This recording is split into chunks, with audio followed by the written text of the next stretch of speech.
ठीक है।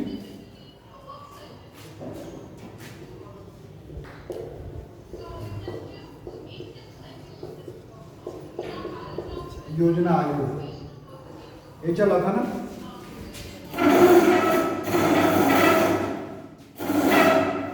योजना आयोग में हम लगभग आप लोग को जो टेक्निकल वर्ड थे, कितने टाइप थे, योजना आयोग का उद्देश्य क्या होता है, कहाँ से लिया गया है, ये सब मैं बता चुका था। ठीक है, यहाँ तो कोई दिक्कत नहीं। अब हम इस योजना आयोग में हम आते हैं भारतीय योजना आयोग। भारतीय योजना आयोग, भारतीय योजना आयोग की शुरुआत 1946 में केसी योगी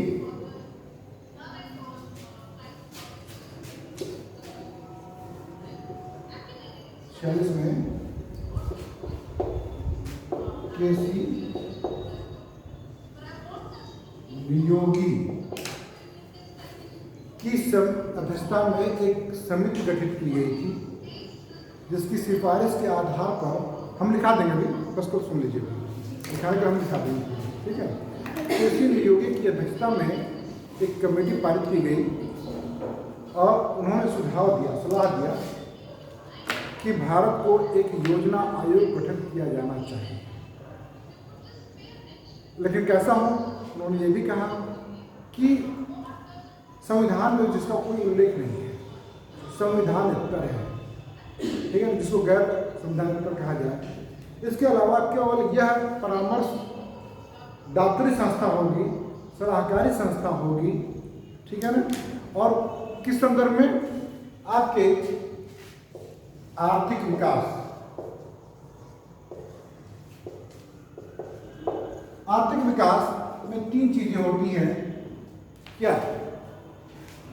किस चीज का उत्पादन किया जाए,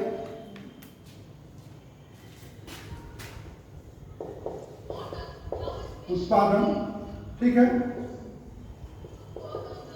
किसका और किसके लिए, किसके लिए, ये तीन महत्वपूर्ण चीजें। और तीनों का आंसर क्या है? आपके रोजगार के स्तर में वृद्धि हो, आर्थिक समृद्धि बने। आर्थिक विकास में आर्थिक समृद्धि शामिल है, बिना उसके विकास की कल्पना नहीं कर सकते हैं। और जैसा कि हमारा देश जब आजाद हुआ था तो विश्व दो ध्रुवों में बटा हुआ था, पूंजीवादी और समाजवादी, यानी कैपिटलिस्ट इकोनॉमिक्स और सोशलिस्ट इकोनॉमिक्स। और दोनों में कमियां भी थी। 1930 के दशक से लेकर के हमारे मतलब पूंजीवादी कैपिटलिस्ट इकोनॉमी फेल हो चुकी थी, तो सोशियोलॉजी पूरा वर्ल्ड लगभग उसके तरफ जा रहा था। ठीक है, फिर पूंजीवादी व्यवस्था ने अपने आप में सुधार किया। पूंजीवादी व्यवस्था ने क्या किया? सुधार किया कि हम किस तरह से फिर रिवाइव किए। तो आप पूंजीवादी व्यवस्था में हमने आपको इसने बताया था कि चक्रीकरण होता है। अगर ये ऊपर उठा है तो फिर नीचे आएगा, फिर ऊपर जाएगा, फिर चलता है। चक्री पूंजीवाद में होता है। कभी पूंजीवाद में महामंदी आ जाएगी, मंदी आ जाएगी, फिर उसके बाद पुनरुद्धार होगा, फिर मंदी आएगी, फिर पुनरुद्धार होगा। पूंजीवादी व्यवस्था में होता है, जहाँ की मार्केट व्यवस्था हो। और समाजवादी व्यवस्था में ऐसा कुछ नहीं। उसमें यह होता है कि इसमें केवल बाजार के आधार पर होता है और समाजवादी में केवल सरकार का। और हमारे देश की आवश्यकता थी दोनों पर। हम दोनों की कमियों को नज़रअंदाज करके केवल अच्छाई को दोनों को हमने ले लिया। तो उत्पादन हो किसका हो? उत्पादन में तीन प्रकार का हो गया। एक तो पब्लिक सेक्टर हो गया, ठीक है, दूसरा private sector, public sector, private sector, और दूसरा क्या हो जाएगा? Joint sector. ठीक है, इन तीनों के आधार पर हम उत्पादन करते हैं। ठीक है, और साधन तो वही होता है। और हमारे साधन में सबसे महत्वपूर्ण ये होती है कि हम पूंजीवादी अर्थव्यवस्था की तरफ से हम केवल मशीनों का उपयोग नहीं कर सकते, क्योंकि 100 आदमी बराबर एक जेसीबी मशीन चलती है। तो फिर अगर जेसीबी मशीन चलती है तो कितने मजदूरों का हाथ काटती है? लगभग 100 से 150 आदमी का। 1 घंटे में वो जो काम करेगी लगभग 100 मजदूर काम करेंगे तो उतना बराबर होगी, तो 100 लेबर की मजदूरी गई और कास्ट भी ज़्यादा आती। और ऐसे क्या है कि 1000 रुपये 1 घंटा मैंने दिया और मैंने काम 100 लेबर का करा, तो ये क्या हुआ, रिप्लेसमेंट ऑफ द एम्प्लॉयमेंट। तो हमें किस प्रकार के अपनाना चाहिए कि अधिक से अधिक रोजगार, है ना। इसलिए हमने क्या किया कि कुछ क्षेत्रों में हमने केवल पब्लिक को अपनाया। जैसे कि हमारे देश में पूंजी का अभाव था बिल्कुल, तो हम कैपिटलिस्ट को अपना ही नहीं सकते थे, तो पूंजी के लिए कौन लगाएगा, केवल सरकार कर सकती थी। तो प्रथम योजना में आत्मनिर्भरता, द्वितीय से लेकर के आपकी 12वीं पंचवर्षीय योजना में आधारभूत योजनाओं पर केवल गवर्नमेंट ने एक्सपेंडिचर किया। इसके बाद नई विधा आई PPP की विधा, ठीक है ना। परचेजिंग पावर नहीं, PPP माने पब्लिक प्राइवेट पार्टनरशिप, ठीक है ना। ये दोनों का PPP दोनों है, लेकिन दोनों के समझने के अलग भाव अलग होंगे। तो ये पब्लिक प्राइवेट पार्टनरशिप के तहत हम संसाधनों का अधिक से अधिक, अगर सरकार के पास पूंजी नहीं है तो प्राइवेट साधन या प्राइवेट लोगों से लेकर के, निजी कंपनियों से लेकर के उद्यम को शुरू करती है, या फिर शेयर मार्केट से पैसा उठाती है, या फिर RBI से पैसा उठाती है, या आम पब्लिक से पैसा उठाती है, ठीक है। तो फिर गवर्नमेंट के पास पैसा आ जाता है। अगर वो जो काम गवर्नमेंट कर रही है, अगर वही प्राइवेट कंपनी करती है तो 10% खड़ा हो जाएगा, आपकी संख्या हो जाएगी, हो सकता है कंपनी डूब जाए, हो सकता है कंपनी लाभ न कमा सके। लेकिन गवर्नमेंट जब लगा रही है तो आपको फुल प्रूफ होता है कि नहीं, ये तो ग्रो करेगा ही, इसमें हमारा घाटा नहीं होगा। तो फिर उत्पादन पब्लिक सेक्टर में किया जाता है, किसमें, आधारभूत और भारी उद्योगों में, जिससे कि आम लोगों को या उद्योग के अन्य क्षेत्रों को अनबैलेंस्ड तरीके से और विस्तार किया जा सके। कुछ क्षेत्रों में हमने बैलेंस तकनीक को अपनाया, कुछ में हमने जो है कि अनबैलेंस्ड तकनीक को अपनाया है। हमने पूरा आपको बता दिया था। फिर अब किसका उत्पादन किया जाए, किन किन संसाधनों का या किन वस्तुओं सेवाओं का उत्पादन किया जाए। उत्पादन के लिए 3 वस्तुएं होती हैं। एक तो लग्जरी वस्तु, ठीक है, जो केवल हमारे देश के 2-4% लोग ही केवल खरीद सकते हैं, और दूसरा मध्यम वर्गीय उत्पादन, यानी उनके जो आधारभूत सुविधाओं से लेकर के डेली टू डेली लाइफ से लेकर के सभी कुछ को चाहिए था, यानी मीडियम टर्म की उत्पाद वस्तुओं को जितना ड्यूरेबल हो सके। उसके बाद सबसे नीचे पर आ जाते हैं कि जो बिल्कुल ही हैंड टू माउथ है। लेबर क्या होता है, हैंड टू माउथ होता है, उसके पास कुछ अतिरिक्त नहीं होता, शेष नहीं होता है, तो उसके लिए गवर्नमेंट की जिम्मेदारी बन जाती है कि उनको 2 वक्त की रोटी भी उपलब्ध कराए, कोई भूखा न मरे। ऐसा कोई प्राइवेट कंपनी नहीं कर सकती है। तो उसके आधार पर हमने कहा कि किसका उत्पादन किया, हमने डिसाइड कर लिया, ठीक है ना। कौन कौन सी वस्तुओं का, लग्जरियस गुड्स का, मीडियम गुड्स का और ड्यूरेबल गुड्स का, और तीसरा आपकी कंज्यूमर, ठीक है ना, कंज्यूमर, ड्यूरेबल, मीडियम का और फिर लग्जरी। तो हम किसका उत्पादन सबसे ज़्यादा, आपके देश की आबादी किसकी आवश्यकता है, सबसे ज़्यादा मीडियम की है और लोअर की है, हैंड टू माउथ वालों। आज भी हमारे देश के लगभग, अगर ये कहा जाए, पूरे विश्व की 50% गरीबी कहाँ है, तो इंडिया में। ऐसा क्यों, हमने आज़ादी के 75 वर्ष मनाने जा रहे हैं, लेकिन फिर भी हमारी 50% आम जनता गरीबी की रेखा के नीचे है। किस गरीबी रेखा के, जो वर्ल्ड बैंक के द्वारा निर्धारित की गई है, जो कि कितना होना चाहिए, न्यूनतम $4000 पर मंथ होना चाहिए। $4000 पर मंथ डॉलर का कितने हो गए, 40,000 यही ना। लेकिन इतनी आपकी मजदूर की मजदूरी नहीं मिल सकती, मिल सकती है। ताकि गरीबी तो है, मध्यम वर्ग में संभव तो सभी को नौकरी नहीं मिल सकती है। आपको नौकरी में देखें तो पब्लिक सेक्टर में केवल 10% की नौकरी है, बच्चा सभी क्या है प्राइवेट। लेकिन सबकी आजीविका का सामना करना है तो सब लोग कहाँ चले जाते हैं, कृषि पर बोझ अपेक्षा हो जाता है। इसलिए हमें और किसके लिए करना है भाई, अब तो ये हो गया कि हमें उत्पादन करना है तो किसका, मीडियम टर्म की वस्तुओं का, कुछ ड्यूरेबल वस्तुओं का और भारी वस्तुओं का भी करना है। अगर उद्योग धंधे का अपनाना है तो ये हम लगने के बजाय किस पर आते हैं, हैवी गुड्स, आधारभूत पर, इंफ्रास्ट्रक्चर पर, है ना, इस पर हम ज़्यादा ध्यान देंगे, उत्पादन करेंगे हम किसी वस्तुओं का, ताकि उनके आधार पर एक कंपनी गवर्नमेंट लगाएगी, इसके आधार पर 15 से 20 कंपनियां क्या करेंगी, अपने आप को सर्वाइव कर देंगी और वस्तुओं और सेवाओं का उत्पादन और क्रिएशन शुरू कर देगी। इसके माध्यम से रोजगार का सृजन है कि नहीं।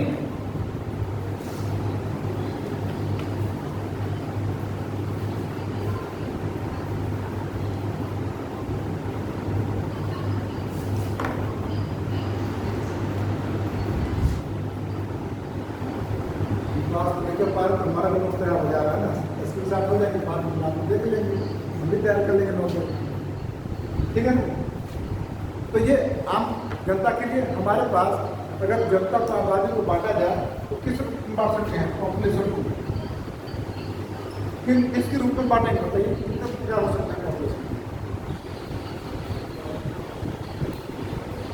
हमारे देश की आबादी के कितने % लोगों के पास मैक्सिमम कैपिटल है और कितने लोगों के पास कम है और मैक्सिमम कितने के पास सबसे कम है। आपको ये बता दें कि केवल 10% लोगों के पास 80% कैपिटल है। इंडिया की बता रहा हूँ, इंडिया की पॉपुलेशन के पास, और बकिया 30% 10% लोग हैं, और शेष कितना हो गया 60% की आबादी, शेष 10 में सभी हैं। इस 10% में 60% की आबादी, ये आपकी इंडिया का स्ट्रक्चर है। तो विकास की कल्पना आप कहाँ से कर सकते हैं। और उस समय जब 1947 में जब हम आज़ाद हुए थे, जब हम योजना आयोग की बात कर रहे थे तो हमारे पास और भी खराब, ठीक है ना। इसलिए हमने योजना आयोग प्लानिंग कमीशन को अपनाया और इसके माध्यम से, योजना आयोग के माध्यम से सरकार धन मुहैया करती थी और वो विकास के कार्यों में आवंटन करती थी। लेकिन इसकी सबसे बड़ा ड्रॉबैक पूरी क्या थी कि सेंट्रल गवर्नमेंट से अगर 1 रुपया दिया जाता था आम आदमी को तो वो पैसा कितना पहुँचता था 10%, 90 पैसा बीच के तानाशाही वर्ग में खत्म हो जाता। तो फिर सरकार ने क्या अपनाया, 1975 में इंदिरा गांधी सरकार जब हार गई तो आने के लिए उन्होंने कहा देखा गरीबी बहुत ज़्यादा है, इसके मगर 75 में कितनी योजनाएं चल चुकी थी, तीसरी पंचवर्षीय योजना, चौथी, ठीक है ना, चौथी पंचवर्षीय योजना में भी हमारे पास गरीबी का अनुपात बढ़ता ही जा रहा। तब उन्होंने क्या कहा, नारा दिया, गरीबी हटाओ आंदोलन। देश आजादी करने लगा तो उनकी गरीबी हटाओ आंदोलन, गरीबी को कैसे खत्म किया जाए। और सेंट्रल गवर्नमेंट अगर देती है पैसा तो वो अगर 100 रुपया दे रही है तो 90 रुपया आम आदमी के पास पहुंचना चाहिए, 100 to 100 पहुंचना चाहिए। तो गवर्नमेंट ने क्या किया, डीबीटी, डायरेक्ट बेनिफिट, यानी डायरेक्ट आम पब्लिक के खाते में पैसा भेजने के लिए प्लानिंग गवर्नमेंट ने की, ताकि अधिकारी वर्ग में न जाए। पहले क्या होता था, आप लोग तो नहीं होंगे, जब पहले लोन वगैरह पास कराया जाता था भैंसों के लिए, मुर्गी के लिए, पशुपालन के लिए, खेती के लिए, तो क्या होता था, प्रबंधक क्या करता था कि हमको 5% दे दो, हमको 10% दे दो या 20% दे दो, ठीक है। फिर क्या करता था, अपना खेत हमको रखो, हाँ, या बहुत से जो चालाक लोग होते थे और जिनके पास खेत है उनको पता ही नहीं कि उनके खाते पर क्या हो जाता था, लोन हो जाता था। जब लोन की रिकवरी के लिए आता था कि भाई आपने 2 साल हो गए, आपने लोन नहीं चुका करके जल्दी नीलाम किया जाता है। ऐसी स्थिति आई है। तो फिर वो जाकर वो कचहरी जाते थे, फिर डीएम जाना होते थे, फिर कार्रवाई शुरू होती थी, उसमें भी सर्वेक्षण में जो आदमी हैंड टू माउथ है, फिर उसको इस तरह की समस्याएं होने लगी, तो फिर वो पूरा चल गया। इसलिए हमने सबसे पहले तो 15 जनवरी 1950 को योजना आयोग का स्थापना, और इसको पाने के लिए 1952 में राष्ट्रीय विकास परिषद अगस्त में 6 अगस्त 1952 आपके योजना राष्ट्रीय विकास परिषद का गठन किया। ठीक है ना।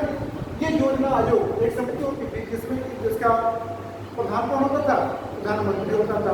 जिसका एक उपाध्यक्ष होता था, जो कौन होता था? इसका कैबिनेट मंत्री के बराबर दर्जा होता था। ठीक है, उसका ऊपर लेते।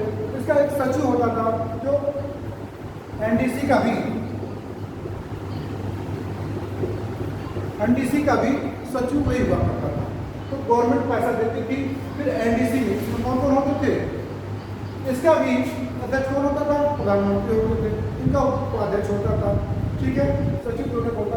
और इसमें सभी योजना आयोग में सभी देश के सभी कैबिनेट मंत्री और राज्य के मुख्यमंत्री इसके सदस्य होते थे, और केंद्र शासित प्रदेशों के राज्यपाल।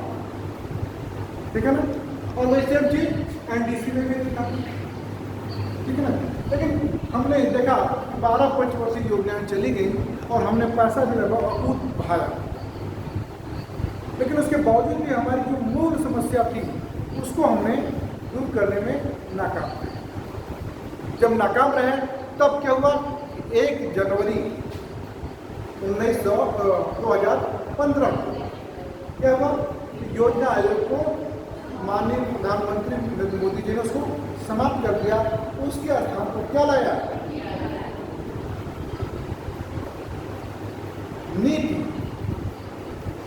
नीति आयोग या नीति का क्या मतलब है? National transforming institution of India. ठीक है, इसको मिठा कर सुन। ठीक है ना। अब वो क्या कहें कि हम योजना आयोग समाप्त किया, क्योंकि गरीबी का जो उन्होंने मानक तय किया था 12वीं पंचवर्षीय योजना में, जो कि कहीं से भी फिट नहीं बैठा। वो प्रति व्यक्ति आय के उन्होंने कितना किया था? लगभग 300 रुपया से शुरू नहीं जा रहा महीने का, वो गरीबी रेखा से नीचे नहीं था, है ना। ऐसी स्थिति थी।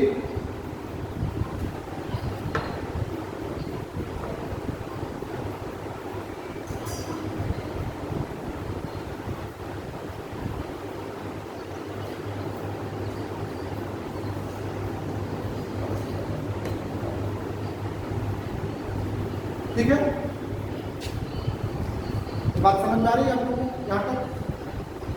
फिर हमने लगातार प्रथम पंचवर्षीय योजना में हमने सबसे पहले आपने कृषि पर हमने जोर दिया।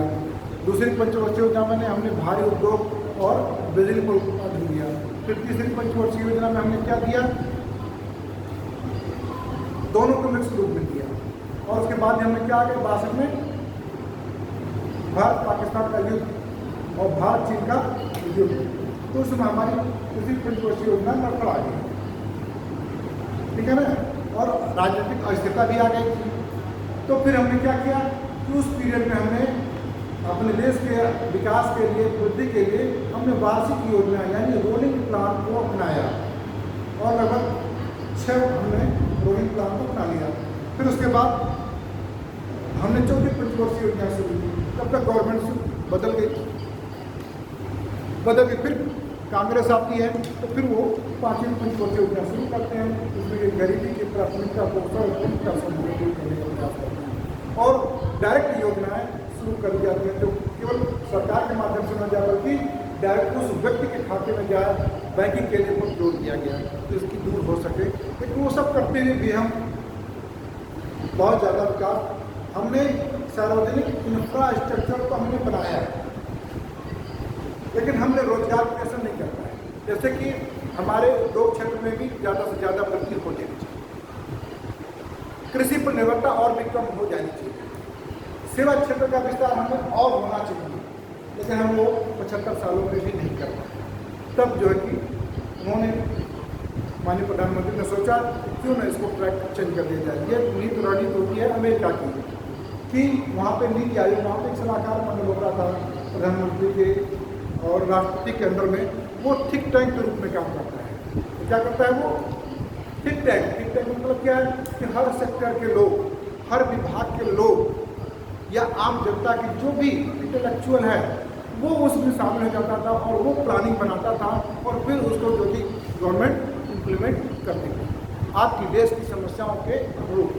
और नीति आयोग वर्तमान में ऐसा ही कर रहा है और वो सफल भी हो रहा है। हमने ऐसी करीब 7 साल हो रहे हैं, लगभग 7 सालों में हम ये देख रहे हैं कि जैसे जन धन योजना चलाई गई, जो एक आम पब्लिक उसके भी जिसके अकाउंट नहीं हुआ करता था वो उसके भी एक पास अकाउंट हो गए। इसके बाद जिसके पास बिल्कुल ही पैसा नहीं था, अगर वो बीमार पड़ता है तो 5 लाख रुपए का LIC कवर बीमा की योजना हेल्थ कार्ड भी उसको मिल गया आसानी से। ये योजना आयोग के माध्यम से, नीति के माध्यम से, यानी थिंक टैंक के माध्यम से किस प्रकार से हम हर चीज पर बैठे व्यक्ति को भी हम रोजगार या आम सुविधाएं, क्वालिटी ऑफ ह्यूमन लाइफ है ना, जीवन स्तर, जीवन प्रत्याशा को बढ़ा सकें, आय के स्तर को बढ़ा सकें और साक्षरता के स्तर को कैसे हम बढ़ा सकें, इस पर हमारे नीति आयोग ने काफ़ी जोर दिया है। इसके साथ ही साथ हम देश के विकास के लिए इंफ्रास्ट्रक्चर में क्या होना चाहिए, आपका रोड होना चाहिए है ना, ट्रांसपोर्टेशन होना चाहिए, बिजली होना चाहिए है ना, ये आपकी भारी मात्रा में जो बिना ये विकास के इंजन कहे जाते हैं, बिना इसके आप विकास कर ही नहीं सकते हैं, सोच ही नहीं सकते हैं। इसके अलावा आपको क्या चाहिए, कैपिटल। विश्व में लगभग आर्थिक मंदी आ गई है, लेकिन भारत में भी आर्थिक मंदी नहीं आई है। हमारे नीति आयोग की नीति निर्माताओं की देन है कि हमने ऐसी नीति अपनाई हुई है कि वर्ल्ड हाहाकार मचा इंडिया में उस तरह की कोई स्थिति नहीं आई है ना, ये चाहिए। हाँ क्यों, क्योंकि हम पूरी तरह से मार्केट में रही नहीं है। हम कुछ क्षेत्रों पर समाजवादी व्यवस्था में है, कुछ में मार्केटिंग में है। हाँ, लेकिन वर्तमान अर्थव्यवस्था जो है कि प्राइवेटाइजेशन की ओर जा रही है, अधिक से अधिक क्या है प्राइवेटाइजेशन की ओर, यानी पूंजी की ओर, पूंजीपति की ओर जा रही है, पूंजीवादी अर्थव्यवस्था की ओर जा रही है। कि जहाँ देखती है कि पूंजीवादी अर्थव्यवस्था हमारे लिए घातक सिद्ध हो रही है, हमारे देश के विकास के लिए अवरोध पर गई, तुरंत हम क्या करते हैं, कन्वर्ट हो जाते हैं समाजवादी अर्थव्यवस्था की तरफ ले लेते हैं कि वहाँ पे हस्तक्षेप की नीति अपना लेते हैं कि गवर्नमेंट का हस्तक्षेप तत्काल आ जाता है, और नहीं तो छोड़ देते हैं कि हाँ देश विकास करे। और जहाँ देखते हैं कि नहीं अब हमारा मॉनेटरी पॉलिसी फेल होने जा रही है, तो तत्काल हम क्या लगाते हैं, फिजिकल पॉलिसी, ठीक है। जहाँ जहाँ और जहाँ देखते हैं कि दोनों की समझ से काम करना चाहिए, तो हम इस प्रकार से तो योजना आयोग का आपके लगभग 70-75 सालों का ये इतिहास है।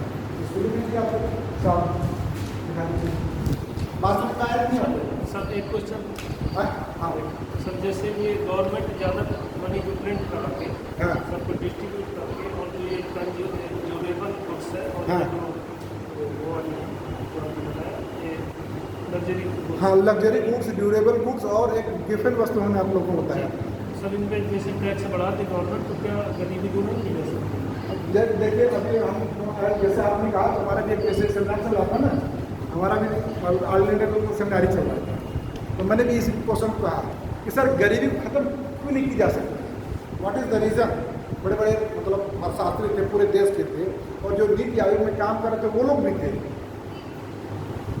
क्या है सर, जेनू प्रोफेसर थे और जो नीति आयोग में मेंबर भी थे, हम सर क्यों नहीं समाप्त की जा सकती, उससे रीज़न क्या है, क्या हमारे पास पूंजी की कमी है या संसाधन की कमी है, व्हाट इज़ द रीज़न। कहने इसके एक फैक्टर नहीं है, इसके ढेर सारे फैक्टर हैं। अगर एक फैक्टर को आप मजबूत करते हैं, दूसरा फैक्टर कमजोर हो जाता है। और इसका सबसे महत्वपूर्ण कारण क्या है, पॉपुलेशन का आवश्यकता से जितना भी आप वृद्धि कर रहे हैं उतना आपकी पॉपुलेशन आवश्यकता से ज़्यादा बढ़ जा रही है, तो आप नहीं कर पा रहे हैं। क्योंकि आप ओवर वॉल्यूम का क्या रहे हो, समस्या इस बात की हो रही है। इसलिए हम गरीबी को समाप्त, पहले क्या होता था, गरीबी का पैमाना क्या था, माना कि जिस व्यक्ति को 2100 कैलोरी मिलती है और 2400 कैलोरी मिलती है तो वो गरीबी के रेखा से ऊपर है, और जिसको नहीं मिल पाता वो गरीबी रेखा के नीचे है। लेकिन अब वो क्राइटेरिया तो नहीं। अब जिसको पहले $1 मिलता था प्रतिदिन का, तो उसको हम गरीबी की रेखा से ऊपर मानते थे। अगर 80 रुपये भी मिल रहा है तो 8 तरीके 24, यानी 2400 रुपये, तो हम उसको गरीबी की रेखा से नीचे नहीं मानते। लेकिन अब तो अगर 10,000 रुपये भी मिल रहा है तो आप गरीबी की रेखा के नीचे हो। 10,000 भी जिसको मिल रहा है तो वो क्या है, गरीबी में है कि गरीबी से ऊपर है? क्यों? और जबकि आपकी प्रति व्यक्ति आय कितनी है, लगभग 22,000 रुपये। औसत अगर कहा जाए कि एक व्यक्ति की प्रति व्यक्ति आय कितनी है, 22,000 रुपये। जो मजदूर खेत किसानी में काम कर रहे हैं, 22,000 रुपये उसको इनकम मिल रही है? नहीं। क्यों नहीं मिल रही है? इसलिए क्योंकि मुट्ठी भर माने मुट्ठी भर लोगों के पास 80% कैपिटल है। धीरू भाई अंबानी, अडानी हैं, रिलायंस, टाटा, ये सब हर क्या जितनी कंपनियां, ये सब क्या है, मुट्ठी भर लोग हैं। इन्होंने 10 हाउस हैं और उनके पास पूरे देश की अर्थव्यवस्था है कि अगर वो कहते हैं कि नहीं प्रधानमंत्री जी ये होना चाहिए, हमको इतना टैक्स रिबेट होना चाहिए, हमको ये होना चाहिए, तो कहते हैं कि हाँ ठीक है कर। ऐसा क्यों? ऐसा लगता है कि हम साहूकार के पास गिर गए हैं, क्योंकि हमारे कैपिटल में क्या है, केंद्रीकरण हुआ है। इसलिए योजना आयोग में गवर्नमेंट ने बहुत कोशिश की, क्या किया जाए, विकेंद्रीकरण किया जाए, संसाधनों क्या किया जाए, विकेंद्रीकरण हो जाए। और वर्तमान में भी हम नहीं कर पाए हैं, जो कि होना चाहिए और हो रहा है, कोशिश हम ये कर रहे हैं। तो उन्होंने कहा कि this is the third question, you are the professor but I can not image कि this is the good question. यानी गरीबी को आप जड़ से समाप्त कर दोगे, हैं, ये पूरा विश्व नहीं समाप्त कर पाया तो आप कैसे समाप्त कर सकते हो? यानी मैंने बहुत बड़ा क्वेश्चन हो गया कि पूंजीवादी अर्थव्यवस्था में अमेरिका में चले जाइए कि वहाँ पे भी गरीबी है, तो लोग रोड पर सोते हैं। रसिया में चले जाइए, चाइना में चले जाइए, वहाँ पे भी गरीबी है, वहाँ पर तुम नहीं कर पा रहे। क्यों? क्योंकि आप संसाधन जितना वृद्धि करते हैं उससे ज़्यादा रिसोर्स आपकी मांग बढ़ जाती है, डिमांड बढ़ जाती है, आपकी क्वालिटी ऑफ लाइफ बढ़ जाती है। प्रत्येक व्यक्ति को हेल्थ की आवश्यकता है, शिक्षा की आवश्यकता है और जीवन प्रत्याशा है। इन तीनों को पूरा करने में आपके संसाधन पूरी खर्च हो जाएंगे। और उसमें भी हर 100 साल में लगभग या 50 सालों में आपकी महामारी की समस्या। मैंने आप बताया था सिद्धांत कि जन्म दर मृत्यु दर दोनों बराबर हैं तो क्या है, शून्य है। लेकिन जन्म दर क्या हो, कम हो, मृत्यु दर स्थिर हो जाए तो जनसंख्या का बम विस्फोट होता है, पॉपुलेशन बम जिसको कहा जाए। तो हमारे देश की अर्थव्यवस्था किधर जा रही है, पॉपुलेशन बम की तरफ जा रही है। एक मार्क्स ने कहा था कि वो बम तो सबसे ज़्यादा है और अब इसमें जो पॉपुलेशन बम कहा जाए वो बहुत तेज़ी से विस्तार हो रहा पूरे वर्ल्ड में। तो उसकी समस्याओं को देखते हुए आप नहीं कर पाएंगे।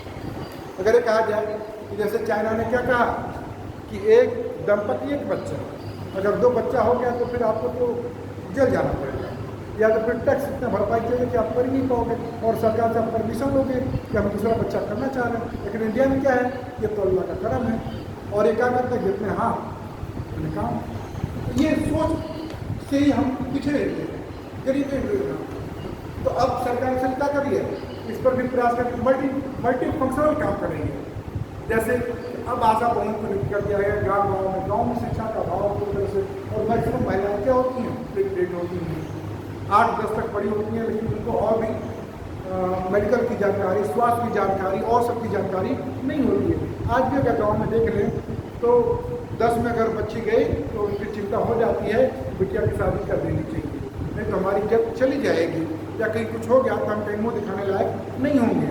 आज भी ये होता है कि कहीं किसी की बहन बेटी को कहीं कुछ हो गया तो बेचारा अपने आप को सुसाइड कर देता है, बाप अपने आप को सुसाइड कर लेता है, माँ अपने आप को सुसाइड कर लेती है। हमारी सोच में कोई परिवर्तन नहीं हुआ है कि हम कैसे क्या करें।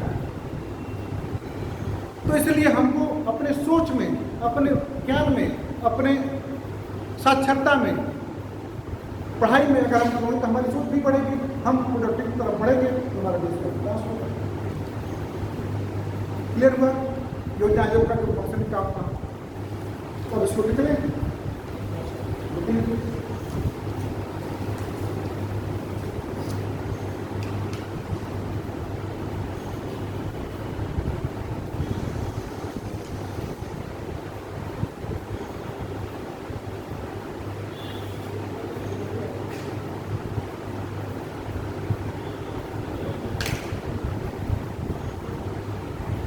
हमारे पास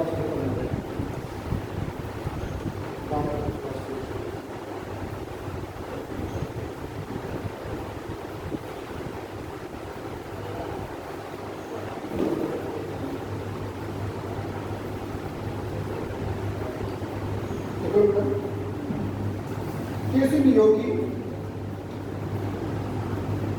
योजना आयोग में किसी नियोग की सिफारिश के आधार पर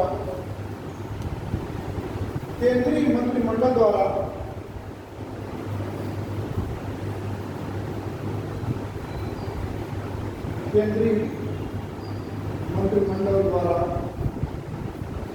लाए गए एक प्रस्ताव को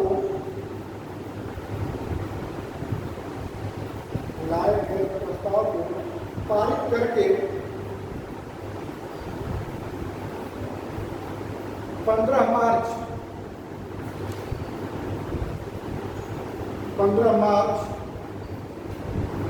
1950 को योजना आयोग की स्थापना की गई।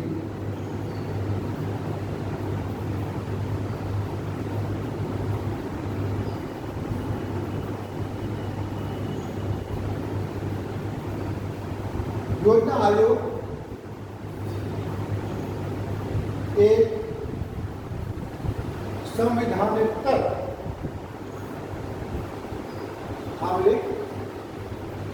गैर संवैधानिक को गैर संवैधानिक भी कहेंगे, संवैधानिक गैर संवैधानिक एवं परामर्शदात्री निकाय की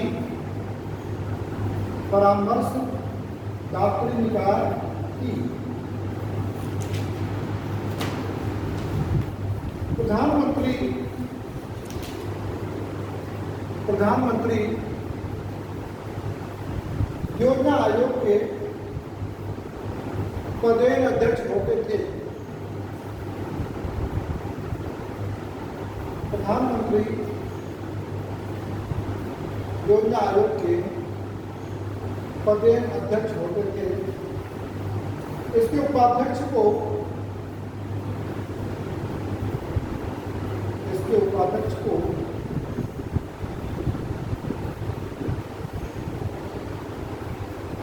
कैबिनेट मंत्री स्तर का दर्जा प्राप्त था।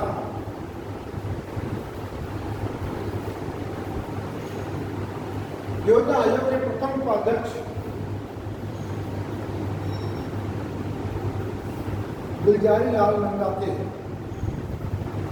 योजना आयोग के प्रथम उपाध्यक्ष गुलजारी लाल नंदा थे।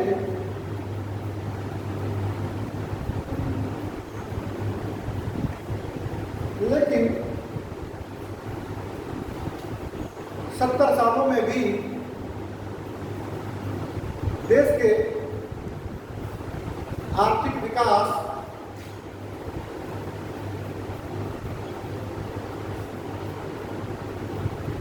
से संबंधित समस्याओं को हल कर पाने में योजना आयोग असफल रहा।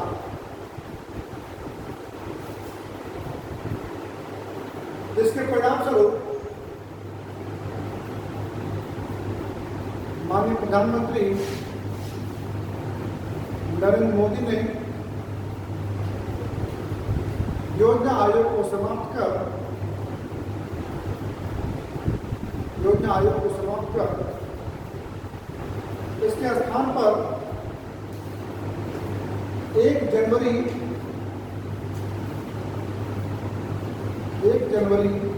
2015 को 2015 से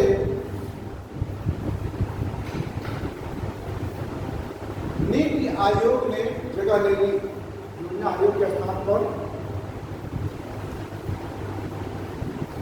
1 जनवरी 2015 से नीति आयोग ने स्थान ले लिया। किसके स्थान पर? योजना आयोग के। योजना आयोग के प्रथम अध्यक्ष कौन थे?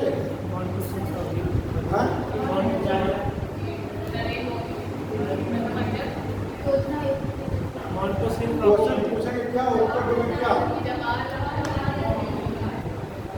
पहले क्वेश्चन को समझिए आप लोग। हम ये नहीं पूछ रहे कि नीति आयोग, हमें पूछ रहे हैं कि योजना आयोग के प्रथम अध्यक्ष कौन है? तो हमने बता दिया है कि प्रधानमंत्री के अध्यक्ष होते हैं। उस समय कौन थे? ठीक है ना? उस बात पे क्वेश्चन लेके घुमा देता है थोड़ा सा, और उसका टिक थोड़ा सा आप लोग प्रयोग कीजिए, है ना?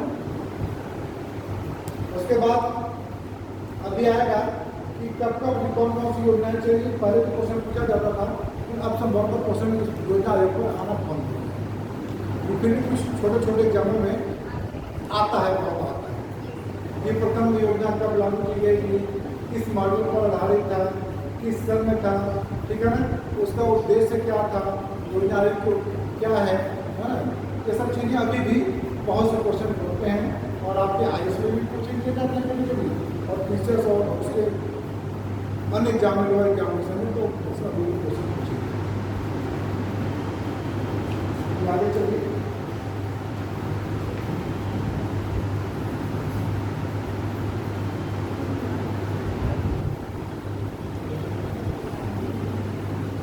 योजना आयोग के कार्य का जो प्रमुख कार्य है वो क्या है,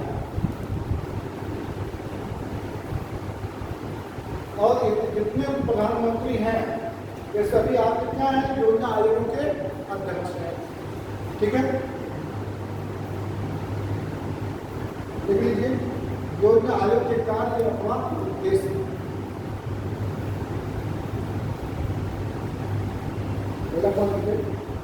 छोटा छोटा संक्षेप में लिखाएंगे, आपको बहुत ज़्यादा विस्तार से बताएंगे। देश की आर्थिक समृद्धि, देश की आर्थिक समृद्धि एवं विकास हेतु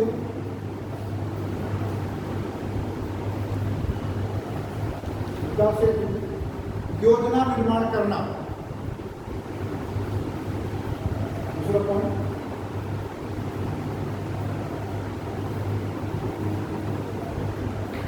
देश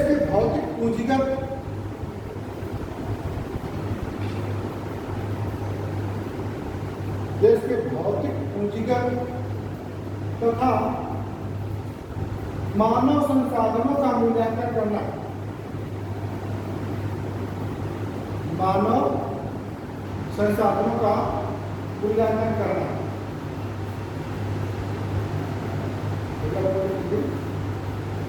देश के संसाधनों के अधिक प्रभावी तथा संतुलित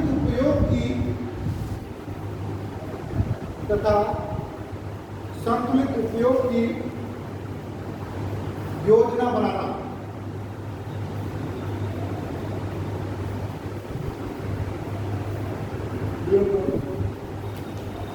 प्राथमिकताओं का निर्धारण कर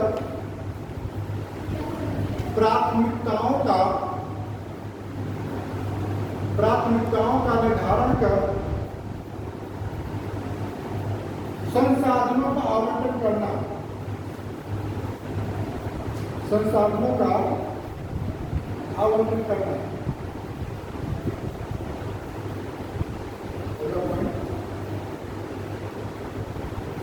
योजना के प्रत्येक चरण के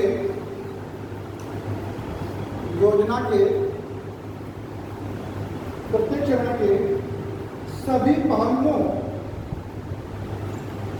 पहलुओं के सफल कार्यान्वयन का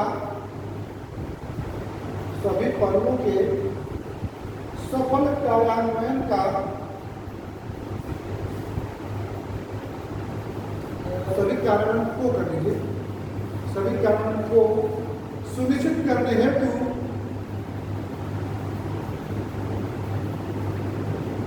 करने हेतु आवश्यक प्रशासनिक तंत्र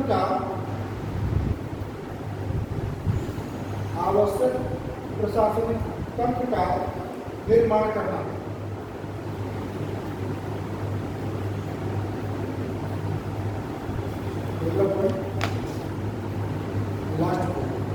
योजना के प्रत्येक चरण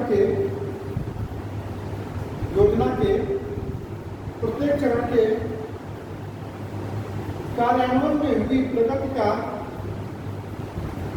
कार्यान्वयन में हुई प्रगति का समय समय पर मूल्यांकन करना।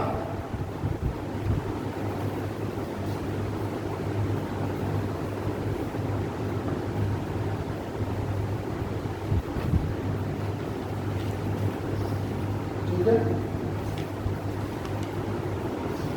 क्लियर हो गया?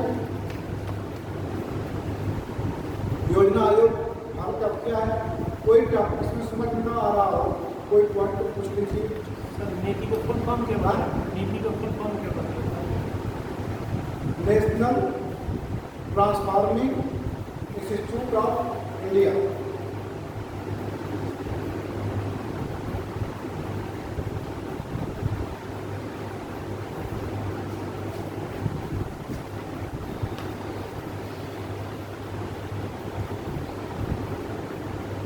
ठीक है, अब लिख लीजिए राष्ट्रीय विकास परिषद।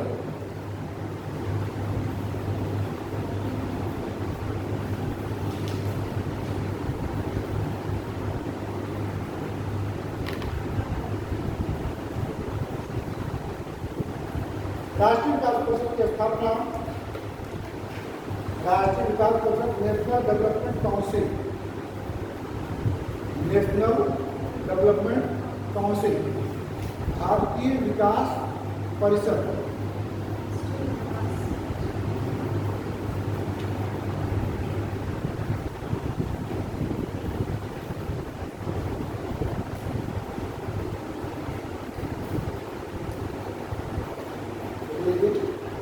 राष्ट्रीय विकास परिषद की स्थापना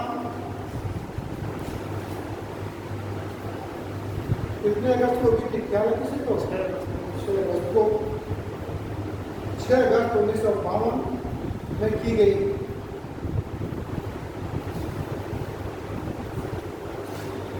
क्योंकि आपके ज्ञान को पढ़ने के लिए डेट का भी ध्यान कर दिया जाता है।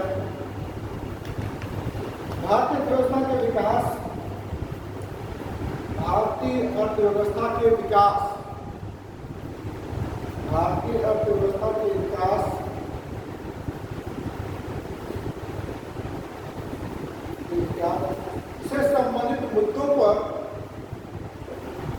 से संबंधित मुद्दों पर विवेचन तथा निर्णय लेने के संबंध में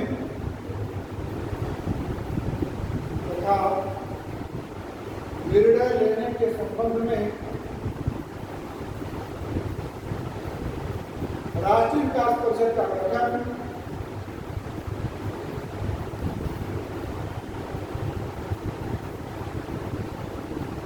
एक शीर्ष संस्था के रूप में किया गया। एक शीर्ष संस्था के रूप में किया गया।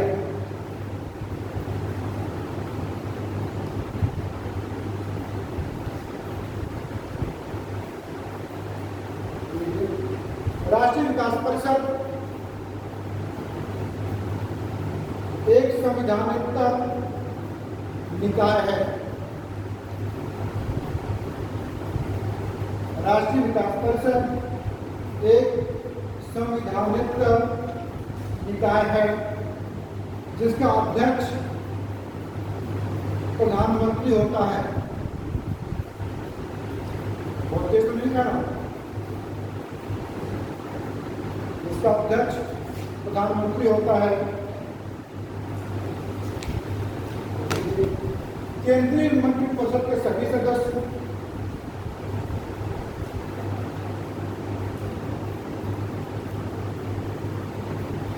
केंद्रीय मंत्रिपरिषद के सभी सदस्य सभी राज्यों के मुख्यमंत्री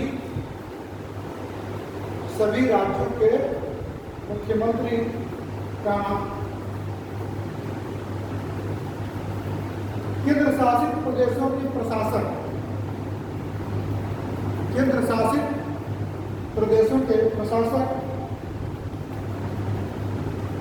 तथा योजना आयोग के सभी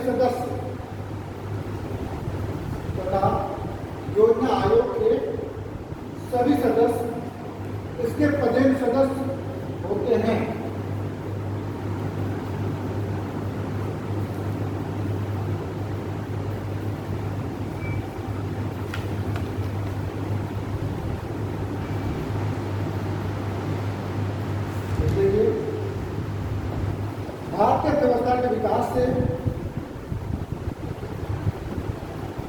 भारतीय अर्थव्यवस्था के विकास से संबंधित मुद्दों पर विवेचन तथा निर्णय लेने के संबंध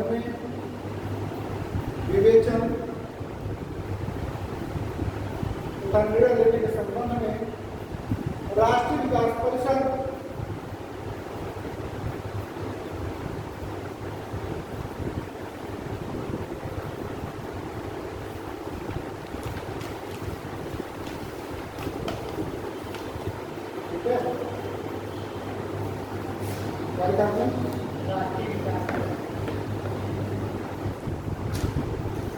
विवेचन का निर्णय लेने के संबंध में राष्ट्रीय विकास परिषद एक शीर्ष संस्था रही है।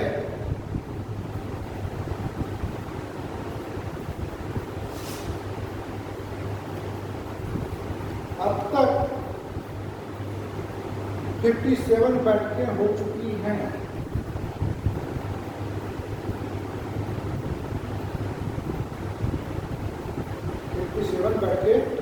हो चुकी हैं।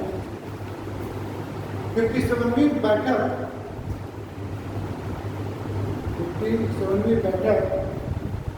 मनमोहन सिंह की अध्यक्षता में 27 दिसंबर 2012 को संपन्न हुई थी। 27 दिसंबर 2012 को संपन्न हुई थी।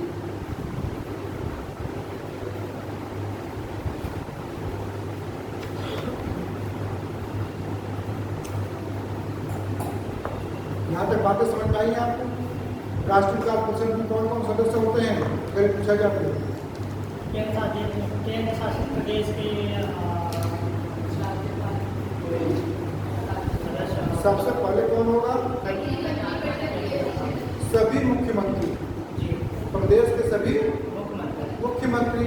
उसके बाद फिर केंद्र शासित प्रदेशों के प्रशासक। उसके बाद योजना आयोग के सभी सदस्य, इसके पदेन सदस्य। ठीक है। अध्यक्ष प्रधानमंत्री होता है और उपाध्यक्ष की नियुक्ति प्रधानमंत्री करता है, उसको भी कैबिनेट मंत्री का दर्जा प्राप्त है। क्लियर है? और यह प्लानिंग बनाने के लिए शीर्ष संस्था है। अगर योजना आयोग ने अपना ड्राफ्ट दे दिया है लेकिन एनडीसी ने उसको अनुमोदित नहीं किया है तो वह योजना लागू नहीं होती, उसको कार्य रूप में परिणत नहीं किया जाएगा, उसको डिस्पोज कर दिया जाएगा। यानी देश के विकास के लिए सभी मुख्यमंत्रियों की सहमति, यानी कोई भी प्लान बनाया जाए उसमें सभी की सहमति आवश्यक है। बिना उनके अनुमोदन के इसको लागू नहीं किया जा सकता। अगर किसी मुख्यमंत्री ने सुझाव दिया कि नहीं सर ये गलत है, इसमें कुछ और सुधार की आवश्यकता है, तो फिर ड्राफ्ट कमेटी उस पर बैठती है और उनके प्रश्नों पर विचार करती है और संशोधन करती है। ठीक है। अब लीजिए कि राष्ट्रीय विकास परिषद के कार्य अथवा उद्देश्य, इनका क्या उद्देश्य रहा? राष्ट्रीय विकास परिषद के कार्य,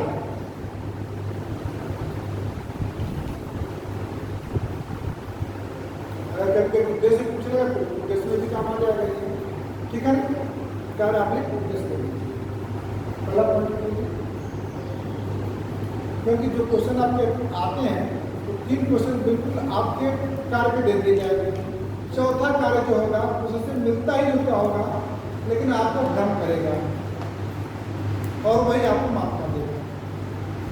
इसलिए उसको आप जो लिखा दिया जाता है उसको 1 2 बार 3 बार 4 बार जरूर पढ़ लीजिए, और उतने में आपको मालूम होता है कि हाँ ये चीज़ इसमें है, ये चीज़ इसमें नहीं, ठीक है ना?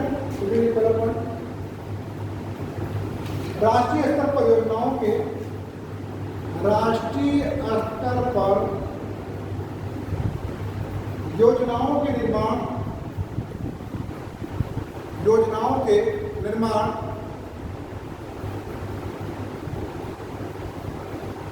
एवं क्रियान्वयन की भावी रूपरेखा तैयार करना, भावी रूपरेखा तैयार करना है दूसरा पॉइंट। करेंगे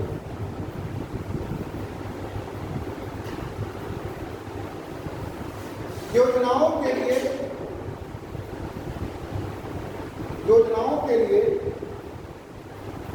सूत्रबद्ध प्रस्तावों, योजनाओं के लिए सूत्रबद्ध प्रस्तावों पर सभी मुख्य चरणों पर विचार करना, सभी मुख्य चरणों पर विचार करना। मतलब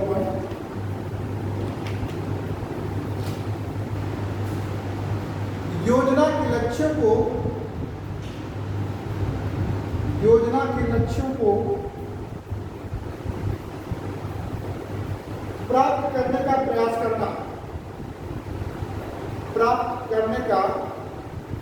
करना एवं आर्थिक संसाधनों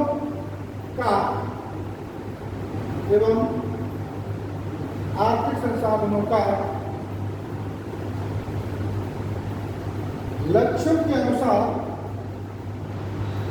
के अनुसार बेहतर उपयोग करना,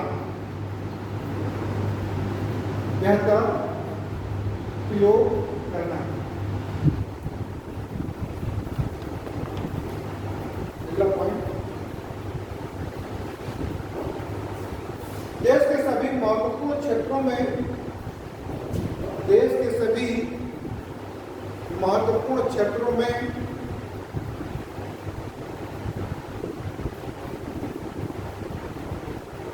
सामान्य आर्थिक नीतियों को बढ़ावा देना, सामान्य आर्थिक नीतियों को बढ़ावा देना।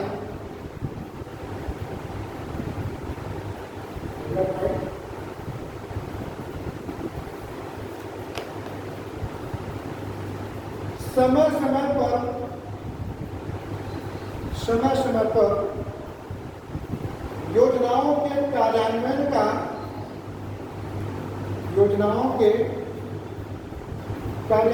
का पुनरीक्षण करना,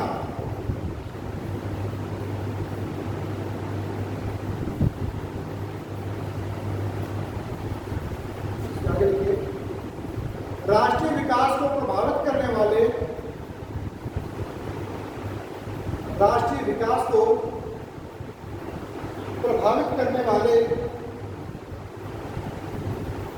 आर्थिक तथा सामाजिक नीतियों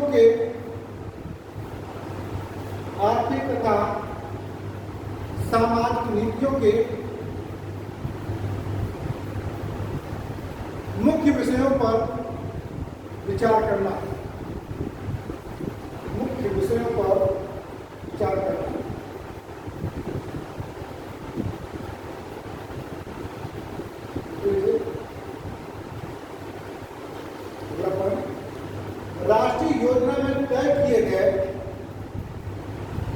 राष्ट्रीय योजना में तय किए गए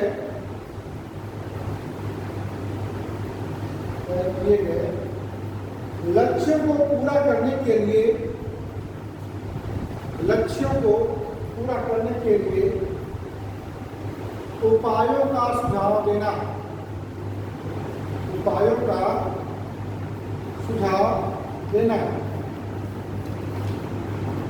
नेक्स्ट और लास्ट, देश के सभी भागों में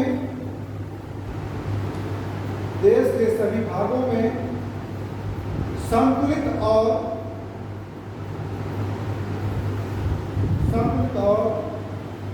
तीव्र विकास को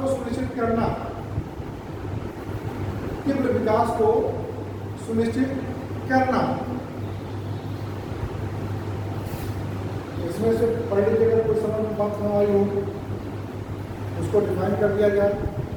फिर आगे प्रथम पंचवर्षीय योजना से उत्तर देते हैं और 60 में ही 5-5-6 पॉइंट करके योजना को समाप्त करेंगे। सर ये जो दूसरा बहुत पॉइंट ज़्यादा है, एक्स्ट्रा समझ है। जो दूसरा पॉइंट है, योजना में सूत्रबद्ध प्रस्तावों पर किसी कैसे योजना प्रस्ताव और सभी मुख्य जवाबों पर विचार करना, यानी जो भी योजना आयोग ने या मंत्रियों के सलाह के अनुसार जो भी योजना तय कर दी गई, तो उसको सूत्र मान करके इसी दिशा पर, इसी प्रोजेक्ट पर मुझे काम करना है। सूत्रबद्ध प्रस्ताव यानी जो प्रोजेक्ट तैयार हो गया है उसको पूरी तरह से अमल में लाना। आगे अगला कोई क्वेश्चन जो ना समझ में आया हो? सब समझ में आ रहा है? क्या नहीं समझ में आ रहा बताइए, पूछो। जहाँ ना समझ में आता तो हमसे क्लियर कर लो ताकि हम बता सकें। भावना आ रहा है? और किसी को पहला वाला पॉइंट क्या तो आपने जो बताया, राष्ट्रीय स्तर पर योजनाओं के निर्माण हाँ, राष्ट्रीय स्तर पर योजनाओं के निर्माण की भावी रूपरेखा तैयार करना। इसका ये असर हुआ कि योजना आयोग प्लानिंग कमीशन तो ही है, वो उसने ड्राफ्ट प्रपोजल तैयार कर दिया। प्रपोजल तैयार करने के परिणाम स्वरूप योजना का निर्माण हो गया, लेकिन उसके क्रियान्वयन में क्या क्या दिक्कतें आ सकती हैं या इसका क्या पड़ेगा या बैठ पर क्या पड़ेगा, उसको भी ये पहले से ही प्रोजेक्शन करते हैं। ठीक है, प्रोजेक्शन करने के बाद तब वो उसमें सुझाव देते हैं कि नहीं इसका इफेक्ट ये होगा। अगर ये कहा जाए कि ब्याज दर को सस्ती कर दिया जाए या जो पब्लिक सेक्टर है उसको बढ़ावा दिया जाए या प्राइवेट क्षेत्र को बढ़ावा दिया जाए, उसके लिए ड्राफ्ट तैयार करना कि अगर हम सभी कुछ अगर सेंट्रल गवर्नमेंट को ही तरफ कर दें, संसाधनों पर कर दें, तो प्राइवेट क्षेत्र और ज्वाइंट क्षेत्र हमारा विकास नहीं कर पाएगा। यानी हमारा लक्ष्य क्या है? लोगों के आय के स्तर में वृद्धि करना, लोगों के जीवन स्तर में सुधार करना।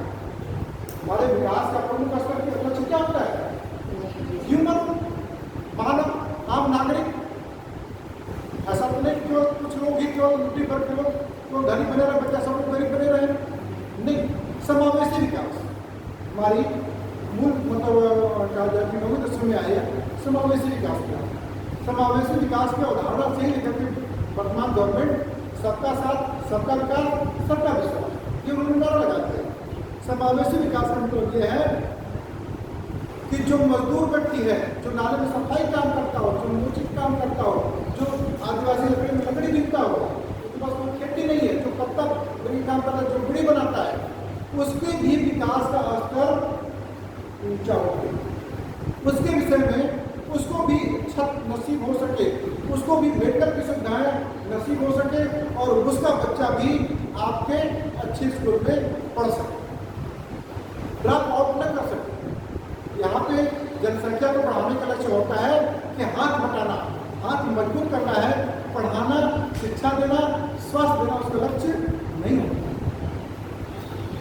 है ना। तो देश का लक्ष्य हो जाता है कि नहीं, हमारा जो भी नागरिक है पहले तो उसके जीवन पर कैसा हो कि मृत्यु का डर उसको कम से कम हो जाए। नहीं तो पहले बच्चा जन्म लिया और 5-6 साल कहीं वो न रहा, तो ऐसे ही हमको नहीं प्रभाव नहीं करना, उसके बच्चा को दोनों को सुरक्षित रखना है। और मैक्सिमम डेथ हमारी कैसे होती थी? मैटरनिटी डेथ पर बच्चा दोनों सुरक्षित नहीं होते थे। और मैक्सिमम 80% प्रसव होते थे, कहाँ होते थे? गाँव में। और कौन कराता था? और प्रशिक्षित दाइयाँ कराती थी, जो निम्न वर्ग की हुआ करती थी, जिनको कोई ज्ञान नहीं होता था, वो आती थी बेचारी और वो डिलीवरी आपके घर में कराती थी। कितना अनसेफ था। आज तो गवर्नमेंट करती कि नहीं, यहाँ पहले से प्रोजेक्शन हो जाता है कि डिलीवरी कब है, कहाँ क्या दिक्कत है, तो डॉक्टर की सुविधाएं उपलब्ध है ना, सीजरी की सुविधाएं उपलब्ध है। और लगभग हर कस्बा में, मोहल्ला में, कहा जाए महानगर में आपको हॉस्पिटल उपलब्ध हो गए हैं, जो गवर्नमेंट में भी आप पूरा करके आप प्राइवेट में भी अपना करा सकते हैं। अगर जो गरीब है तो सरकारी हॉस्पिटल में जा सकता है, मेडिकल कॉलेज में जा सकता है, वहाँ पे उसकी बिल्कुल फीस नहीं लगती है, लगती भी है तो बिल्कुल नाम है ना। और उसमें जच्चा बच्चा कोई खतरा नहीं होता है, ठीक है ना। और उस व्यक्ति का शोषण भी नहीं होता है कि प्राइवेट के पास गए और खूब पैसा उसने बना दिया कि एक डिलीवरी पर 50,000 रुपये का नहीं बना दिया, और वही सरकार पर जाएंगे तो मुश्किल से 2-3-4 हज़ार रुपये मिल जाएगा। प्लस माँ को भी आपको क्या मिलेगा? स्टाइपेंड मिलेगा 5,000 रुपये का समथिंग, प्लस पूरी दवाइयाँ मिलेगी, पूरे बच्चे को सुरक्षा किट मिलेगा और पूरे टीके लगेंगे। और वही जिसके पास पैसा है तो कहेगा कि नहीं हम प्राइवेट में जाएंगे, और प्राइवेट में आपको 50,000 रुपये बड़ी खुशी घुसेगा, क्योंकि इस पास पैसे के लिए नहीं है। तो ये हमारा प्रताप रहा था। जैसे एक समय आया था इंदिरा गवर्नमेंट ने जब पॉपुलेशन को नियंत्रित करने की बात की, उन्होंने क्या कहा? उन्होंने कुछ कार्य नीति बनाई, जनसंख्या नीति बनाई थी। जनसंख्या नीति के साथ साथ उन्होंने क्या कर दिया? जो बर्थ जन्म दर को कंट्रोल करने के लिए उन्होंने 3 उपाय बना दिए, है ना। एक तो पुरुष नसबंदी थी, महिला नसबंदी थी, और उसके प्रिकॉशनरी उपाय। और इस पर क्या हुआ कि प्रत्येक सरकारी कर्मचारी को, हम लोग को धन्यवाद अपने भारत को जो सरकार हम लोग को पता होगा कि आपको महीने में 2-4 केस आपको देने में तो आपको तनख्वाह बनेगी। नहीं समझते हैं? इसका मतलब ये हुआ कि आप महीने में 2 से 3 नसबंदी केस लेके आइए, महिला या पुरुष, तब जाके आपको तनख्वाह बनेगी। मैंने कहा आप डिफॉल्टर घोषित किए जाएंगे, मतलब एकदम बात कर दिया गया। भले वो कराए या न कराए, लेकिन फिजिकली जाकर के वहाँ पे उपस्थित होता था और उसको थिएटर में ले जाते थे और कहते कहाँ से ऑपरेशन हुआ। ऐसे की कागज पे रणनीतियाँ बनाई गई, और इसी नीति की वजह से कांग्रेस की सरकार गिर गई। सिर्फ इस पॉपुलेशन की वजह से, इस जनसंख्या को जबरदस्ती लागू करने के लिए, कंट्रोल करने के लिए सरकार गिर गई। इसके बाद से तो कोई भी सरकार ये हिम्मत नहीं कर सकी कि पॉपुलेशन कंट्रोल पर कोई भी वो विचार करे, कि आम पब्लिक भी ट्राई करने लगी थी। और जिसके 2 से 3 बच्चे हो गए थे उसको रिपोर्ट करना पड़ता था, और उसको क्या कहते हैं सरकारी नौकरी नहीं मिलेगी, उसको इंक्रीमेंट नहीं मिलेगा। सरकारी का है आदमी तो अगर 2 से 3 बच्चे हो गए तो उसके प्रमोशन में डिले कर दिया गया, उसको बेनिफिट नहीं मिलता। अगर 2 बच्चे हैं, हाई स्कूल चला गया तो उसको 1 प्रमोशन ज़्यादा मिलता है। और आज भी सरकारी कर्मचारी है और जिसका 1 बेटा या बेटी या 2 बेटा या बेटी है तो उसको क्या मिलता है? 1 इंक्रीमेंट ज़्यादा मिलता है कि 2 से ज़्यादा नहीं, फैमिली प्लानिंग की तरह। तो ये हमारे एनडीसी का एक भाग है, लेकिन प्रॉब्लम का अब देखिए भारत में पंचवर्षीय योजना है। भारत में पंचवर्षीय योजना है। पहली पंचवर्षीय योजना 1951 से 56 तक।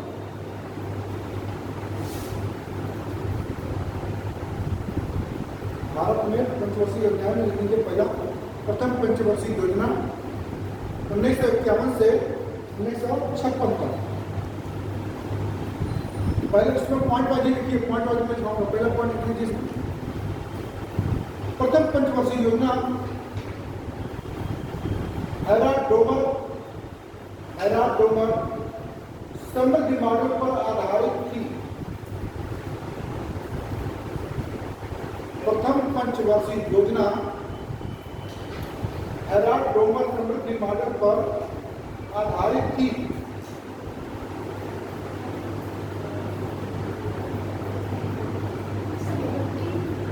समृद्धि मॉडल, हमने विकास के कुछ मॉडल पढ़ाए थे आपको। एराडोमर का भी बताया था कि नहीं मैंने? एराडोमर को नहीं बताया था कुछ? आप लोग समझ तो भूल गए होंगे अपना आए होंगे। ये भी विकास के 3 चरण करते हैं।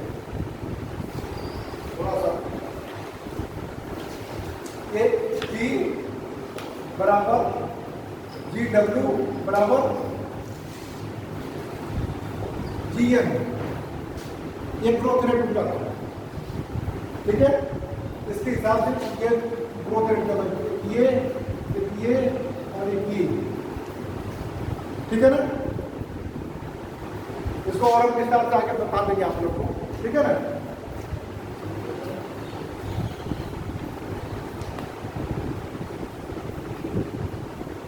छुरी धार की समस्या इसी में आती है।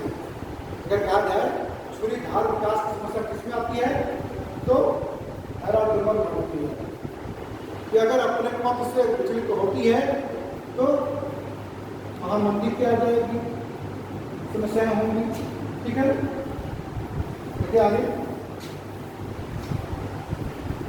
इस योजना का मुख्य उद्देश्य, इस योजना का मुख्य उद्देश्य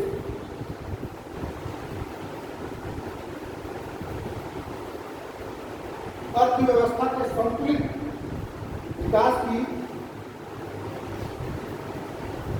विकास की प्रक्रिया प्रारंभ करना था।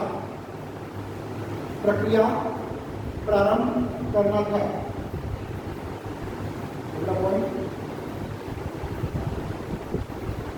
इस योजना में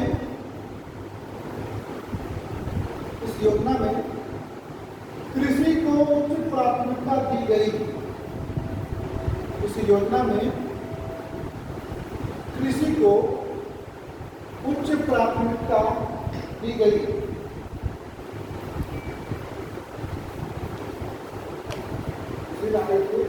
कृषि उत्पादन में वृद्धि करके, कृषि उत्पादन में वृद्धि करके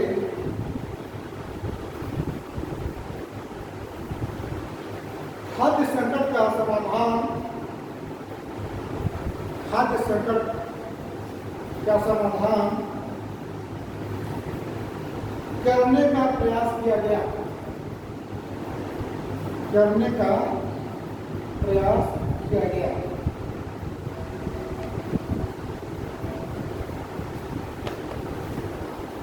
इस योजना में आधारभूत संरचना, इस योजना में आधारभूत संरचना जैसे सड़क निर्माण करना, परिवहन एवं संचार सुविधाएं, परिवहन एवं संचार सुविधाएं,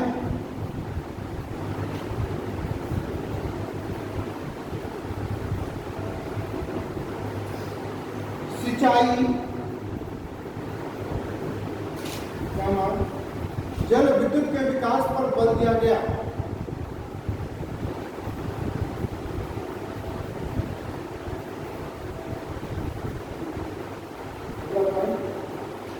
उत्पादन क्षमता में वृद्धि,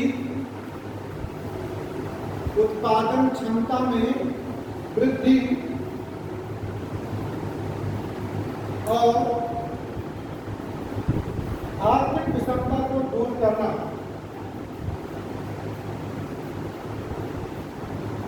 आर्थिक विषमता को दूर करना। लास्ट पॉइंट, भूमि सुधार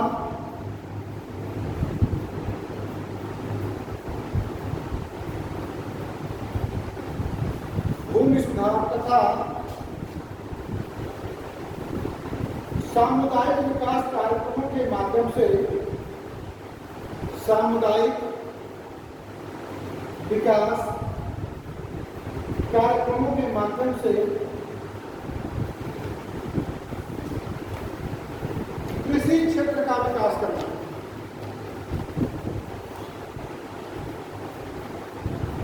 इसमें से जो कोई पॉइंट न समझ में आया हो, यानी ये कहा जाए कि प्रथम पंचवर्षीय योजना पूरी तरह से कृषि पर ही जोर दिया और खाद्य संकट को दूर करने के लिए आधारभूत संरचनाओं के विकास पर जोर दिया और खाद्य संकट को, इसके अलावा भी आर्थिक विषमता को दूर करने के लिए उन्होंने क्या लागू किया?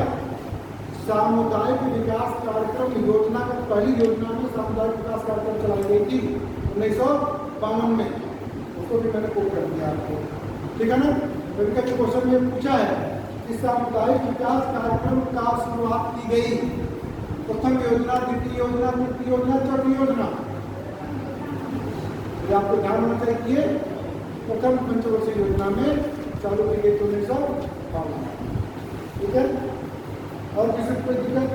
कभी ये भी क्वेश्चन पूछता है कि प्रथम पंचवर्षीय योजना किस आर्थिक सिद्धांत पर आधारित, किस आर्थिक विकास सिद्धांत पर आधारित थी? तो क्वेश्चन क्या होगा? हैराडोमर मॉडल। और ये कहा जाए कि प्रथम पंचवर्षीय योजना में किस क्षेत्र पर सबसे ज्यादा जोर दिया गया? कृषि, बिजली, सड़क, सिंचाई, किस पर जोर होगा? ठीक है। द्वितीय पंचवर्षीय योजना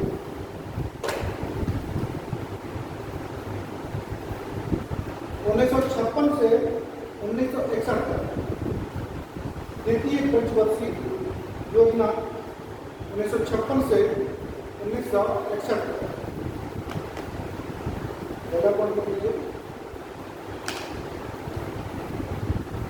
द्वितीय पंचवर्षीय योजना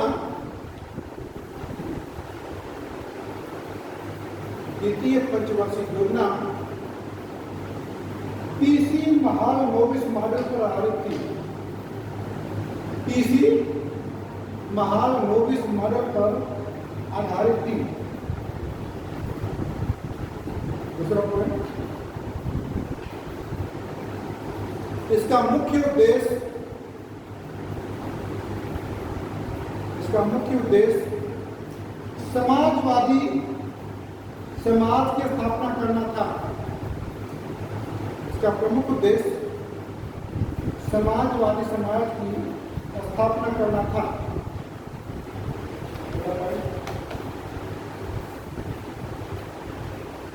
इस योजना में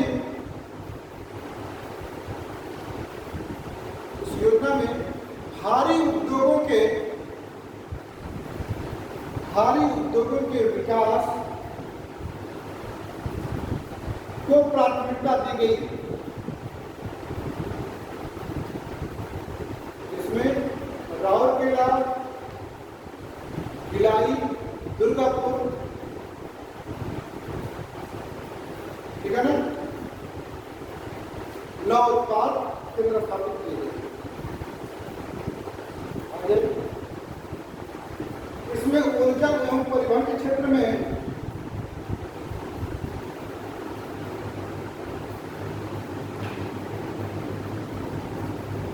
ऊर्जा एवं परिवहन के क्षेत्र में आधारभूत ढांचे के विस्तार पर बल दिया गया।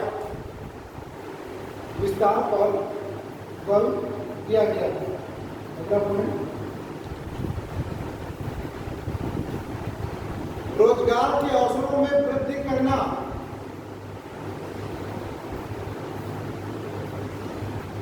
रोजगार के अवसरों में वृद्धि करना।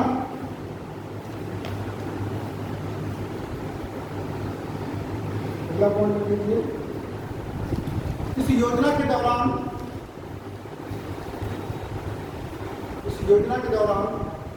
राउरकेला, भिलाई,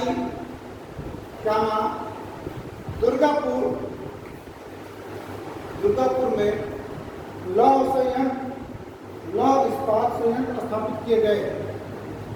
लौह इस्पात संयंत्र स्थापित किए गए। साथ ही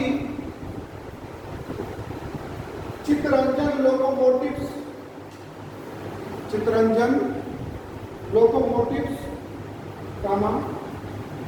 सिंदरी उर्वरक कारखाना,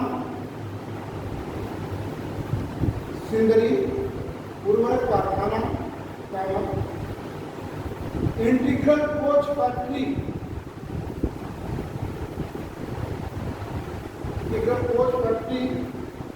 आदि भी इस योजना काल के दौरान स्थापित किए गए।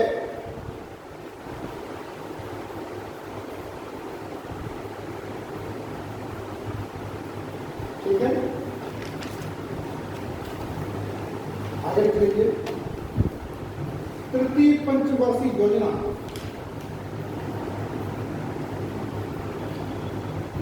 1961 से 1966।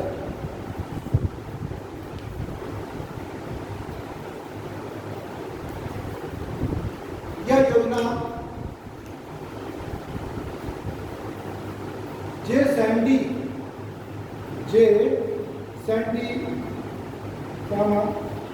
सुखमय चक्रवर्ती ने क्या से काम किया था? मैंने लिखाया आपको। सुखमय चक्रवर्ती ने किसी ने कोई सिद्धांत दिए थे।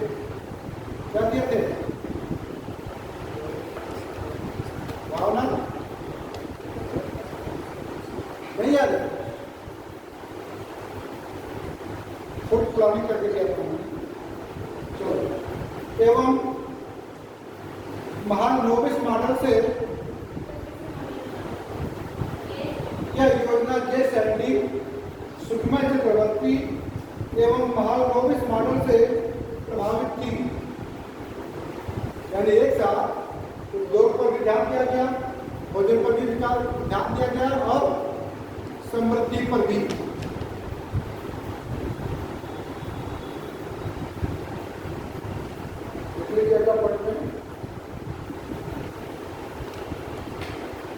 इस योजना का उद्देश्य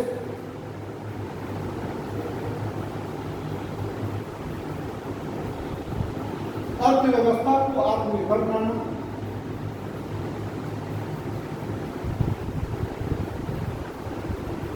स्वतः स्फूर्त अवस्था में पहुंचना था। स्वतः स्फूर्त अवस्था में पहुंचना था,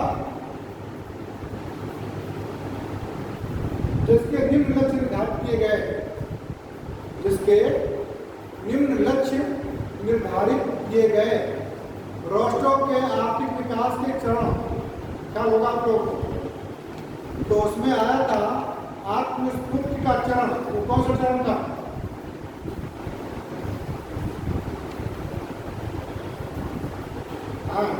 आत्मनिर्भर आत्मस्फूर्ति का चरण कौन सा चरण था? भावना बताओ। हाँ, भावना कुछ बोल रही। ऐसे कहोगी कि पता नहीं जो हम लिखाए हैं कल सब उतना तो ध्यान में सुनी होगी तभी ध्यान में। कितने चरण थे? 5। पहला क्या था? परंपरागत समाज। दूसरा आत्मस्फूर्ति से पूर्व की अवस्था और आत्मस्फूर्ति की अवस्था। उसके बाद फिर परिपक्वता की ओर अग्रसरित व्यवस्था। उसके बाद फिर अत्यधिक उपभोग की अवस्था हो जाती है। बात कम से कम पॉइंट तो याद होना चाहिए। और क्वेश्चन आप लोग जीके में घुस करके नहीं पूछता है, बहुत कम पॉइंटों पे घुस के पूछता है जहाँ घुसने लगता है, नहीं तो बेसिक जानकारी आपकी पूछता है। जैसे मैंने आपको दोस्तों के आर्थिक विकास के चरण में बता दिया, तो सब कुछ भूल जाए, लेकिन आपको इतना याद होना चाहिए कि उन्होंने 5 चरण बताए थे और 5 चरण याद होनी चाहिए। तो जब 5 चरण याद रहेंगे तो अपने आप करने लग जाएगा। अगर नहीं याद है और कंफ्यूज हो रहा है तो क्वेश्चन निश्चित रूप से 100% से गलत करके चले जाओगे, तो आप अपने लक्ष्य को प्राप्त नहीं कर पाओगे। तो जो भी करना है उसको दिमाग में रखिए, ठीक है। चलिए उसका पहला पॉइंट देखिए, आत्मस्फूर्ति या आत्मनिर्भर अर्थव्यवस्था बनने के लक्ष्य हैं। उसके 3 लक्ष्य हैं।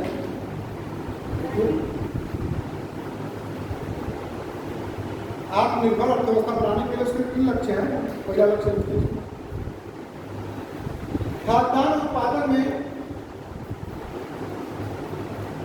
खाद्यान्न उत्पादन में आत्मनिर्भरता प्राप्त करना।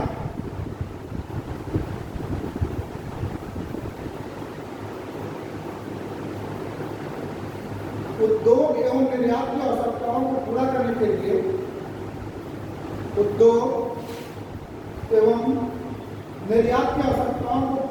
के लिए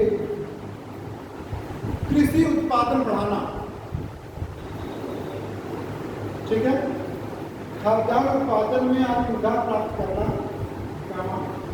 उद्योग एवं निर्यात की आवश्यकताओं को पूरा करने के लिए कृषि उत्पादन को बढ़ाना। दूसरा पॉइंट समझिए, इस्पात उद्योग, रासायनिक उद्योग, ईंधन एवं शक्ति का विस्तार करना। ईंधन एवं शक्ति का विस्तार करना।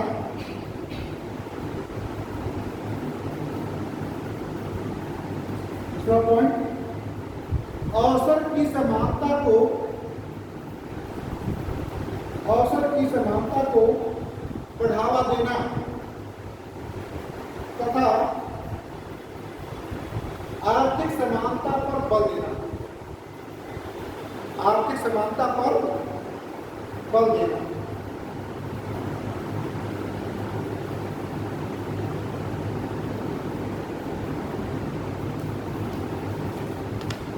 हमने लक्ष्य तो रख दिया था क्या,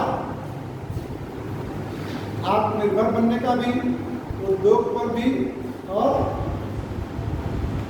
समानता पर भी, है ना। लेकिन हमने प्राप्त क्या किया, प्राप्त कुछ किया इस पर, हमने कुछ प्राप्त हुआ पृथ्वी पंचवर्षीय योजना में।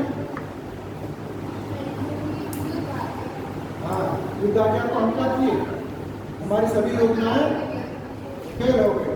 इसलिए अगला पॉइंट इसमें, भारत चीन युद्ध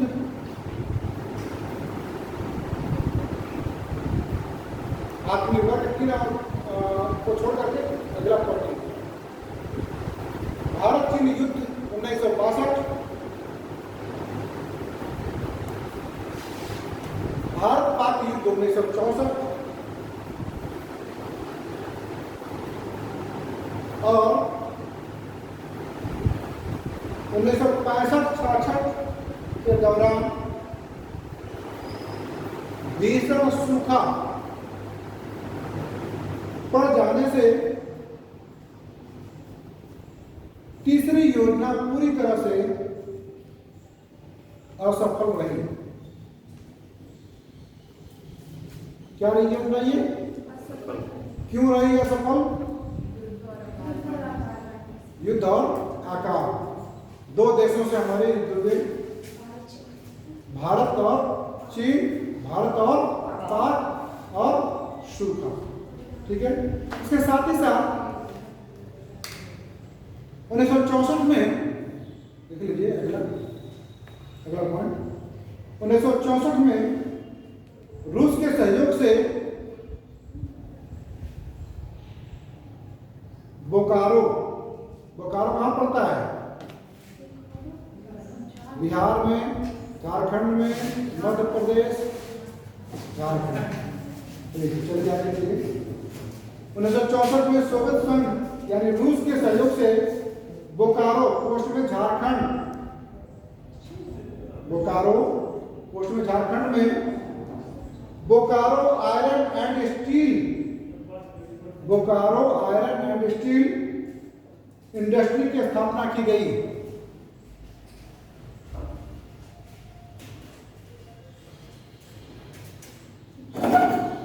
आगे लिखिए, योजना अवकाश, योजना अवकाश 1966 से 1969, 1966 से 1969 जाना है क्या? तो बोल दो, ठीक है। चलो उसके आगे कल। अब किसी कोचिंग जाना है? क्या कोचिंग? ट्यूशन पढ़ाती है? किस क्लास के बच्चों को? 1 to 8। ठीक है, आज इतना ही। काफी कुछ आपको खींच गया, कल उसको खत्म कर देंगे, फिर नई तारीख शुरू करेंगे। ठीक है, कल हम 12 पन खत्म करें। तीन तो हो ही गए, 4 बच्चे हैं, 8 9।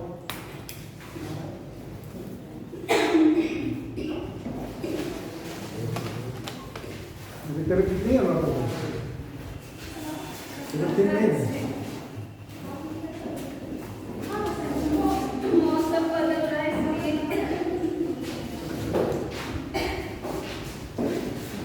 आप हमें बताएं कि